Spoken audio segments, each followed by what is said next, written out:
This legislation matters to AFSCME and all working families. It's about the human right to choose whether or not to have a union and a voice on the job. This is the same way that teachers, nurses, and social workers have organized across Minnesota for decades.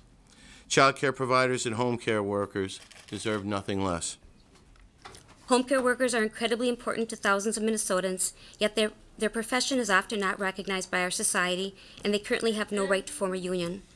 I stand with home care workers who want to bring a collective voice to the decisions being made about our home care programs, the people who receive these critical services and the workers who provide them. Their collective voice would also benefit me and my family by raising the overall standard of care. And I know when workers have the opportunity to come together with a common voice, so much more can be accomplished in the best interest of providers, which is in the best interest of parents, which is in the best interest of kids.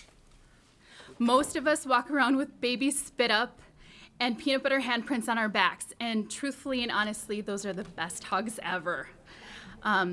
We are peaceful and we are respectful. We teach respect. We care about the whole child and we put our students first. Please show us that same respect by not forcing our sole proprietor businesses to pay for a union that cannot voice the diversity that runs amongst us. We have casual childcares, we have organic childcares, Christian childcares that offer preschooling. And then you throw us in with the unlicensed babysitter. It's just an insult to our profession. I don't know what the secret agenda is behind putting a union through to us. We are all there for each other.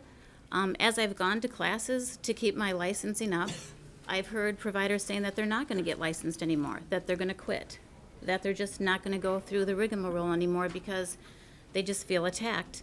Because we're very successful. We know what we're doing. I don't need help running my business part. If I need help, I would go get it. But we're all doing quite well. The majority of us are.